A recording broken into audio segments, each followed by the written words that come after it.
Today's theme is all about baseball. Was the episode a home run or does it deserve 3 strikes and we're out of here? Let's take a look at the episode in its entirety. Hello everyone and welcome to Dueling with Downton, and today we're here to talk all things episode 56 of the Yu-Gi-Oh! 7's anime series. Yuuka versus Romin, a blazing hot duel between two fantastic characters. And while the duel itself was decent, there were some things surrounding the duel involving Yuo and Rook that were also fascinating. So let's dive in and take a look. So then I want to start off by talking about Yuuka's character, as this Goha sibling impressed me a lot with her personality most of all. Before episode 56 aired, she was shown to be rather serious and stern when confronting Yuo. So I was a little bit worried that a character might display the same traits in front of our main heroes. However, this was not the case. She came across lively, passionate and fun. Maybe a little bit silly. However, I love seeing her commentate on her own matches. This displays not only her personality quirks that she has, but also her passion for all things baseball related. Acting like a play-by-play commentator while Romin was doing her turn could be a way to distract her opponent, but actually I don't think she intended it to be that. I think she just intended to just get wrapped up in a moment and get absorbed with what was going on around her. She just got sucked into the atmosphere and the vibe. This doesn't display passion, I don't know what does. Plus, Yuuka never gave out the evil villain vibe that we've come to know from characters previous. Within this episode, instead she shows rather sort of friendly traits and respect to her opponent. This does make me believe that after the Rush Duel robot is saved, and Rush Duels aren't under threat anymore, we might see Yuuka interact with Yuro in 7th Elementary moving forward. I think that would be pretty cool because I do believe that Yuuka has some mileage left in her character and can contribute to the story moving forward. Plus, personally speaking, her voice acting is amazing. It fits her character wonderfully, and the uniqueness of her speech in repeating the kun, kun, kun. That was really cool and unique. It gives her character something that makes her stand out from other characters given previous within 7's anime. Now then, as for her cards, for me, I saw this being a debatable topic. Personally, I was okay with this because it gave fans of Zexal something to enjoy seeing within the episode.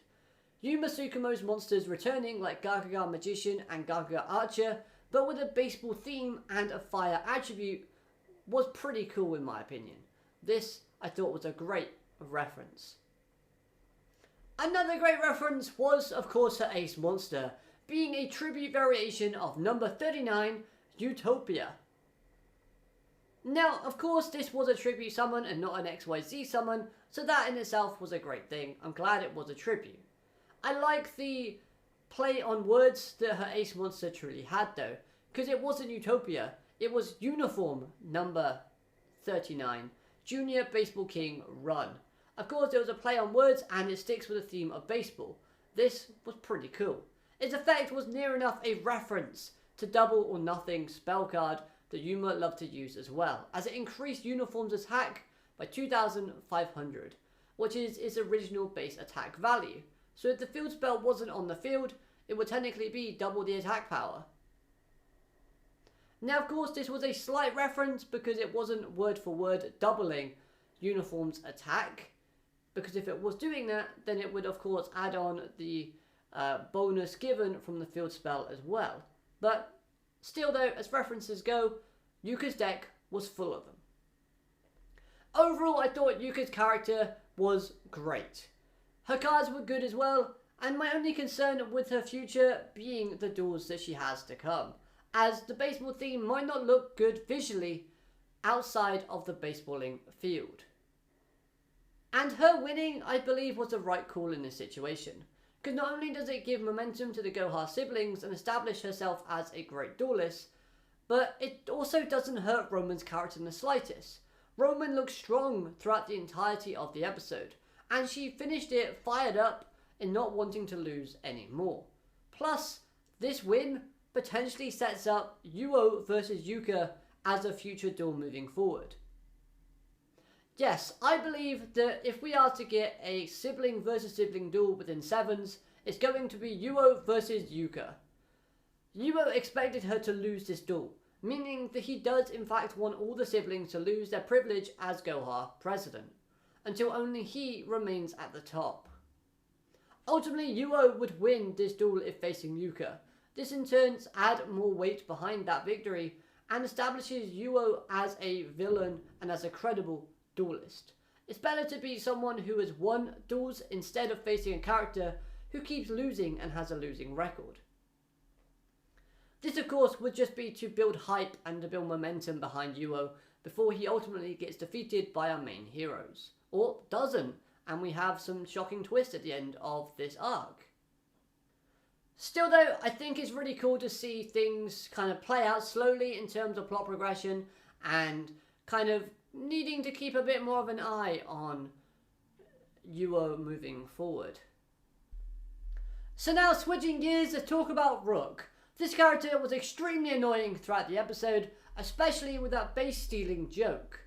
The noise he was creating during the baseball montage was infuriating to listen to.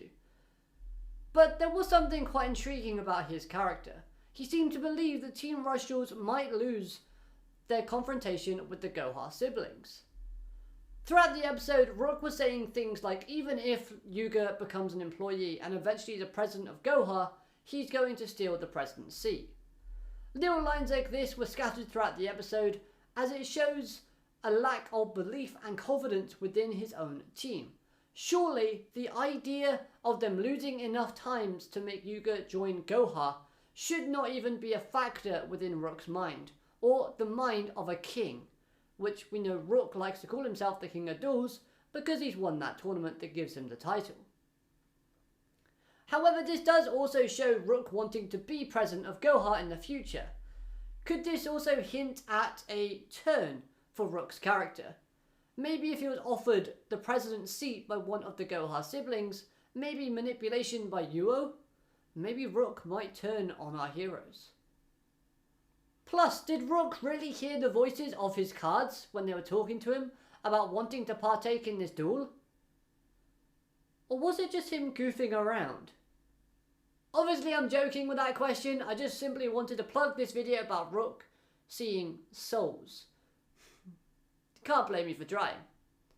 But on a more serious note, I did like the teasing that Rook did within the episode, where he said, "Oh no, she has 2 level 4 monsters. Romin, look out!" This was clearly a joke / reference to XYZ summoning, because obviously Yuuka's deck was resolved around Yuma's cards, and Utopia was an XYZ card, needing 2 level 4 monsters. So although he had some okay moments in the episode, most of the time I just wanted to mute the sound whenever Rook was on the screen. Sorry Rook fans, but sometimes he does things that make me enjoy him. Other times he makes me want to just gouge out my eyes and ears just whenever he's on screen. Sometimes he's great. Other times he's just absolutely infuriating. This was one of those episodes where he was infuriating.